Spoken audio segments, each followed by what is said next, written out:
تو میں سب سے پہلے 3-4 فیزز میں بات کروں گا. پہلی چیز کہ جو پاکستان کا آج کرائسس ہے، اگر آپ کسی اکانومسٹ سے پوچھ لیں، کسی جو پولیٹیکل اکانومی سمجھتا ہے اس سے پوچھ لیں، اس ملک کی تاریخ میں اتنا بڑا کرائسس نہیں آیا جو آج آ چکا ہے. اور یہ کرائسس مینوفیکچر کیا گیا ہے، یہ نیچرل کرائسس نہیں ہے. یہ ایک آدمی نے فیصلہ کیا رجیم چینج کرنے کا، سازش کی، اور بھی لوگ ہوں گے اس کے سامنے، لیکن ایک آدمی کے فیصلے کی وجہ سے یہ گورنمنٹ گرائی گئی اور یہ کرائسس شروع کیا گیا اور آج ادھر پہنچ گیا ہے جدھر میں صرف آپ کو بتاتا ہوں کہ ہم آج کدھر پھنسے ہوئے ہیں. آج یہ جو اقتدار میں بیٹھے ہوئے ہیں یہ سب فیل ہو چکے ہیں، کیونکہ اس وقت ان کے پاس کوئی حل نہیں رہ گیا کہ معیشت کو ٹھیک کیسے کرنا ہے. سب نے امید لگائی ہوئی ہے کہ کسی طرح کہیں سعودی عربیہ سے پیسے مل جائیں، یا ہمیں کوئی چائنا پیسے دے دے، یا ہم سیلاب کو بیچیں اور کسی طرح سیلاب سے پیسہ لے لیں. سارے بھاگے گئے کلائمیٹ چینج کی کانفرنس جنیوا میں، اور کوشش سب نے کی کہ کسی طرح وہ ہم کہیں جی ہم کلائمیٹ میں متاثر ہیں، آپ پیسے دے دیں. کوئی پیسے دینے کے لیے تیار نہیں ہے.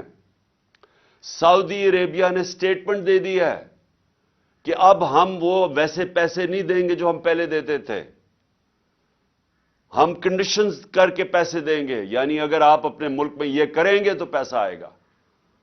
تو سارے جتنے 8 مہینے میں دنیا کے چکر لگا لیے ہیں، کبھی اتنے میں نے 3.5 سال میں اتنے دورے نہیں کیے جتنے شہباز شریف نے یہ 8-9 مہینے میں کر لیے ہیں. اور بلاول زرداری تو کبھی پاکستان میں ملتا ہی نہیں ہے، وہ سارا وقت دنیا کے چکر لگا رہا ہے، کوئی پیسے نہیں دے رہا. سو میں جو آپ سے آج بات کرنا چاہتا ہوں، پاکستان کدھر پھنس گیا. ہم ان لوگوں کے ہاتھ میں پھنس گئے ہیں جو 30 سال سے پاکستان میں اقتدار میں ہیں، اور ان کے 30 سالوں کے اقتدار میں پہلے ہندوستان آگے گیا پاکستان سے، پھر بنگلہ دیش آگے نکل گیا پاکستان سے. آپ سب کو پتا ہونا چاہیے کہ ڈاکٹر عشرت حسین اپنی کتاب میں لکھتے ہیں کہ 90 کی دہائی تک پاکستان کے سارے اکنامک انڈیکیٹر سارے بر صغیر میں سب سے آگے تھے. جب سے یہ 2 خاندان آئے ہیں، ان کی دولت میں مسلسل اضافہ ہوتا گیا، یہ پاکستان کے امیر ترین خاندان بن گئے ہیں اور ان کا پیسہ باہر پڑا ہے. لیکن پاکستان آہستہ آہستہ ڈوبتا گرتا آج ادھر پہنچ گیا ہے کہ ہمارے پاس اس ملک کی تاریخ کے سب سے کم ریزروز رہ گئے ہیں. ہم ادھر کھڑے ہیں جدھر آج دنیا پریڈکٹ کر رہی ہے کہ پاکستان میں سری لنکا کا سچویشن آنے لگا ہے. ہمارے آج وہ حال ہے، آج بزنس کمیونٹی سے پوچھیں کہ آج پاکستان کدھر کھڑا ہے. اس ملک کی تاریخ میں کوئی تصور نہیں کر سکتا تھا کہ ہم اتنا نیچے جا سکتے ہیں. آج ہمارے پاس ایل سیز کھولنے کے پیسے نہیں ہیں، اور خوف یہ ہے کہ جس طرح سری لنکا میں آخر میں تیل کے لیے پیسے نہیں بچیں گے جب تک کہ کوئی پیسہ نہ دے. اور پیسہ کس نے اب دینا ہے؟ کوئی باہر سے پیسہ دینے کے لیے تیار نہیں ہے. ہمارے پاس کوئی اب کمرشل بینک پاکستان کو لینڈ کرنے کے لیے نہیں تیار، کیونکہ پاکستان کا جو ڈیفالٹ رسک ریشو ہے وہ 5% تھا جب اپریل میں، آج وہ تقریباً 90% پہنچ گیا. یعنی لوگوں کو اب کوئی اعتماد نہیں کہ پاکستان کو اگر پیسے دے وہ واپس کرے گا. اور آئی ایم ایف اب پیسے تب دے گا جب ہم ان کی شرائط مانیں. ان کی شرائط اب یہ ہیں کہ ہر چیز اب مہنگی ہونے لگی ہے. اگر ہم شرائط مانتے ہیں تو اگر آج 50 سال میں سب سے زیادہ مہنگائی ہے تو ان کی شرائط مانگیں گے تو یہ مزید اور مہنگائی 50% اور بڑھ جائے گی. ہر چیز مہنگی ہوگی کیونکہ روپیہ گرے گا، اور جب روپیہ گرے گا تیل مہنگا، ڈیزل پٹرول کی قیمتوں میں، بجلی کی قیمتوں میں مزید اضافہ. اور اس کے علاوہ جو بھی ہم سمجھتے ہیں کہ جو بزنسز جو انٹرسٹ ریٹ ہے وہ سکویز ہوتی جائیں گی، بے روزگاری بڑھ رہی ہے، فیکٹریاں بند ہو رہی ہیں. سو اس لیے جدھر آج ہم کھڑے ہیں میں اب آپ سب کے سامنے کہنا چاہتا ہوں کہ صرف ایک طریقہ ہے نکلنے کا، اور باقی چیزیں آپ کئی کر سکتے ہیں، لیکن سب سے پہلے ایک طریقہ ہے، اور اس میں آپ سب کی اس ملک کو اب مدد ہے، اور وہ ہے rule of law. Rule of law کا مطلب یہ ہے کہ ایک ملک کے اندر جو انصاف کا نظام ہے اس کے اوپر لوگوں کو اعتماد ہو، اس ملک میں کمزور اور طاقتور کے لیے ایک ہی قانون ہو، اس کو رول آف لا کہتے ہیں۔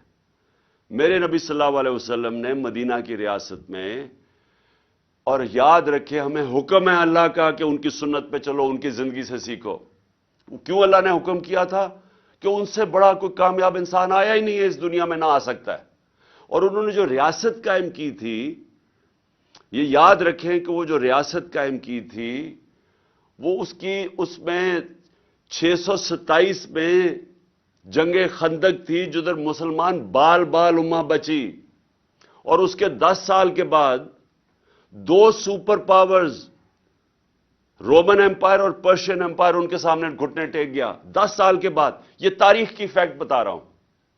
تو انہوں نے ایک چینج کیا تھا، ایک ان لوگوں کی جن کی حیثیت نہیں تھی ان کو ورلڈ لیڈرز بنا دیا تھا، دنیا کی امامت کی تھی، اور یہ تاریخ میں ہے۔ سب سے عظیم سیویلائزیشن بنا تھا، ہر سائنسز میں انہوں نے لیڈ کیا تھا۔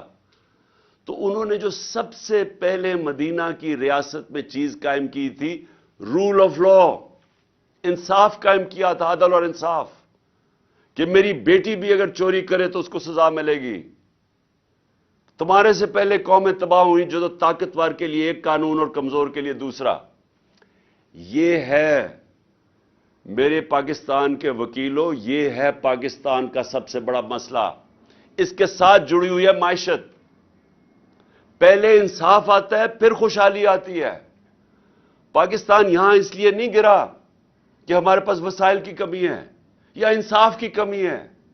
آپ کے سامنے ہے جو ہو رہا ہے پاکستان میں، کہ نامور ڈاکوؤں کو، جن کے اوپر ہمارے دور میں نہیں، پرانے کیسز تھے، اربوں اربوں روپے کے کیسز تھے، ان کو پہلے اوپر سازش کے تحت بٹھایا گیا اور انہوں نے اپنی ساری چوریاں معاف کر لی۔ مجھے بتائیں، دنیا میں مجھے کوئی ایک، اور مجھے اللہ نے موقع دیا کرکٹ کے ذریعے 20-25 سال ساری دنیا میں نے دیکھی ہے، برطانیہ میں کرکٹ کھیلا، ان کا سسٹم دیکھا، ایک مجھے خوشحال معاشرہ بتا دیں جس کو ہم ڈیولپڈ ورلڈ کہتے ہیں، مجھے ایک بتا دیں جدھر طاقتور نے، کسی ایم این اے نے، منسٹر نے، بڑے لوگوں نے چوری کی ہو پبلک کے پیسے کی اور اس کو معافی ملی ہو۔ ایک مجھے ملک بتا دیں جس کو این آر او دیا ہو انہوں نے۔ تو ہم تو وہ کر رہے ہیں کہ ہمارے 1500 سال پہلے نبی صلی اللہ علیہ وسلم نے کہہ دیا تھا کہ اگر طاقتور چوری کرے گا اور اسے نہیں پکڑو گے اور صرف کمزور کو جرم میں پکڑو گے تو ملک تباہ ہو جائے گا۔ آپ کے سامنے اب حالات ہیں۔ انہوں نے جو ملک، اور آپ اکنامک سروے آف پاکستان دیکھ لیں، جو سب سے تیزی سے ترقی کر رہا تھا اپنی 17 سال کے بعد،